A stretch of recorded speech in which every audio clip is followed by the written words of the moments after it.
Pemirsa, inovasi galon air mineral sekali pakai ternyata mendatangkan keuntungan menjanjikan bagi pengusaha grosir air mineral. Tak hanya bagi penjual, pembeli pun diuntungkan karena kepraktisan membeli air mineral sekaligus galonnya.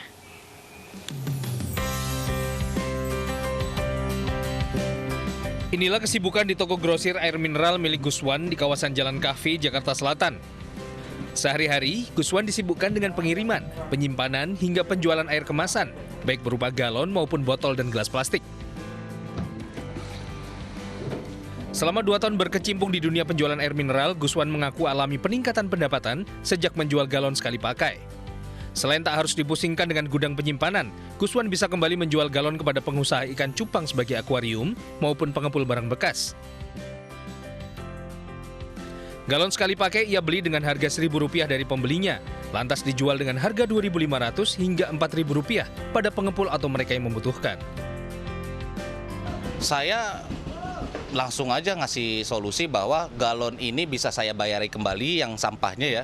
Saya bayari sampahnya dengan harga Rp1.000 per galon gitu. Jadi artinya sampahnya itu saya beli kembali dari agen saya kumpulin di gudang saya, lalu saya jual lagi ke para kreativitas jadi kayak misalnya akuarium. Selain itu, dengan menjual galon sekali pakai berbahan polietilen etilen tripelate atau PET ini, ia merasa lebih tenang karena bahannya aman dan ramah lingkungan. Dari Jakarta, Rian Rahman, iNews melaporkan.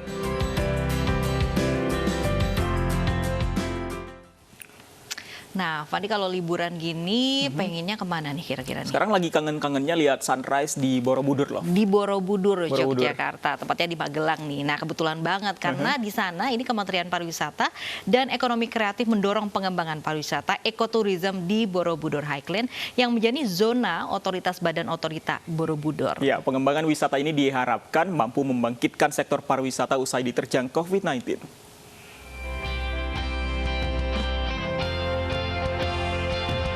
Menteri Pariwisata dan Ekonomi Kreatif Sandiaga Salahuddin Uno bersama Menteri Koordinator Bidang Kemaritiman Luhut Binsar Panjaitan dan Wakil Menteri Pariwisata dan Ekonomi Kreatif Angela Tanusudibyo mengunjungi kawasan Borobudur Highland yang terletak di Kabupaten Purworejo, Jawa Tengah. Kawasan yang kini tengah dibangun oleh Badan Otorita Borobudur memiliki luas 309 hektar ini memiliki potensi investasi sebesar 1,5 triliun rupiah. Menurut Menparekraf, pengembangan pariwisata di Borobudur Highland yang berbasis ekoturism dapat mendorong pariwisata berkelanjutan. Sementara itu, Menparekraf Angela Tanusudibyo meminta seluruh pihak memperhatikan akses jalan menuju lokasi Borobudur Highland yang masih sulit ditempuh. Kawasan pariwisata Borobudur sebagai destinasi pariwisata super prioritas dikembangkan secara kolaboratif antara pemerintah dan swasta serta stakeholder terkait. Tim Liputan iNews melaporkan. Ya, tapi yang paling penting juga kalau kemanapun termasuk berwisata, yang paling penting adalah selalu tes kesehatan pastinya. Deteksi COVID-19 tentunya. Betul. Nah, kabarnya ini harga tes Genos naik dari Rp20.000 menjadi Rp30.000. Ya, meski kenaikannya hanya Rp10.000, sejumlah penumpang kereta keberatan kebijakan tersebut. Layanan tes COVID-19 Genos naik harga menjadi Rp30.000. Kenaikan harga tes Genos sudah terjadi di Pasar Senen, Stasiun Gambir, dan Stasiun Bekasi mulai Sabtu kemarin. Pihak KAI menyatakan kenaikan tarif Genos ini merupakan penyesuaian dari harga sebelumnya yang merupakan harga promo saat peluncuran. Kenaikan harga ini ditanggapi beragam oleh calon penumpang. Mereka menilai sosialisasi belum gencar. Selain itu, meski kenaikan Rp10.000 bagi sejumlah orang cukup memberatkan.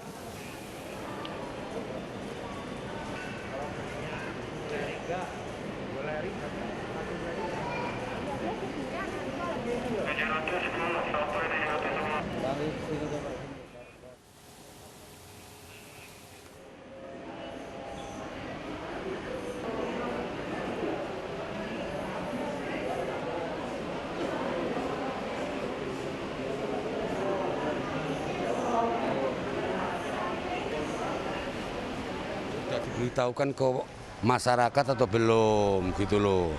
Kalau tahu-tahu langsung naik kan kita juga bingung. kaget, nggak cuman bingung aja gitu loh. Ya, habis gimana kalau udah persyaratan ya mau nggak mau kita ngikutin. Ya hitungannya ya sedikit agak memberatkan lah. Apalagi harganya naik. Katanya kemarin 20.000, terus sekarang jadi 30.000. Ya nggak tahu juga itu gimana. Menurut Bapak bagaimana, Pak? Ya menurut saya sih jangan dinaikkan lah gitu. Soalnya kan kita sama-sama juga penting. Berwisata ke Pematang Siantar belum lengkap kalau belum mencicipi kue tertawa. Seperti apa rasanya kue tertawa kami hadirkan usai jeda pariwara berikut ini.